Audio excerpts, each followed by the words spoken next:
Julie Martin in studio with us this evening. Now we're talking about lawmakers that are trying to grab land from Tennessee and lawmakers that are trying to hold Georgia off. What's the deal here? Yeah, you know, Mike, really getting a few laughs, but serious is really the word when it comes to this matter. The Georgia legislator now filed a resolution, and Tennessee has fired back with a formal no.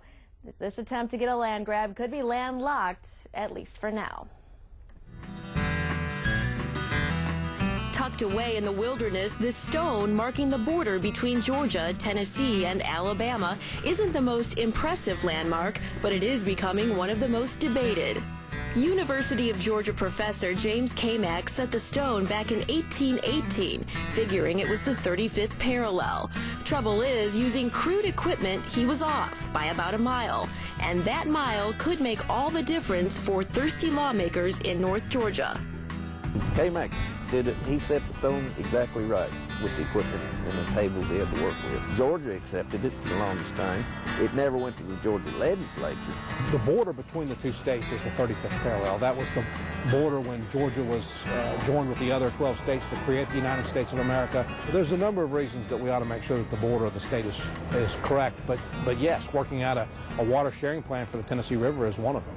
Georgia Senator David Schaefer is sponsoring a bill that could rewrite the map. He wants to move the border to its rightful spot, which would allow the Peach State to dip its toes in the water it desperately needs. Fighting words for Tennessee Senator Andy Burke, who says this: "I can tell my neighbor that his house is mine, but it doesn't make it true.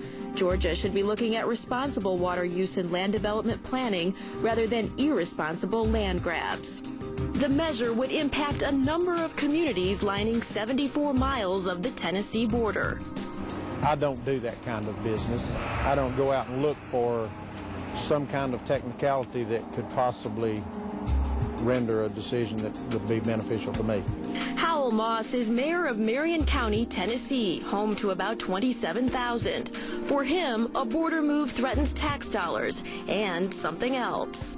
Well, it'd take a lot of property owners who've lived in Marion County and in the state of Tennessee all of their lives, and their parents and grandparents before them, family homes in the states that have been here since at least 200 years back. So here's how it would work. Both states and Congress would have to agree on any border change, which doesn't seem very likely at the moment, Mike. Now, this despite the fact that these lawmakers are really going head-to-head with this issue. Does Georgia really think that grabbing part of Tennessee is going to solve their water problems, though?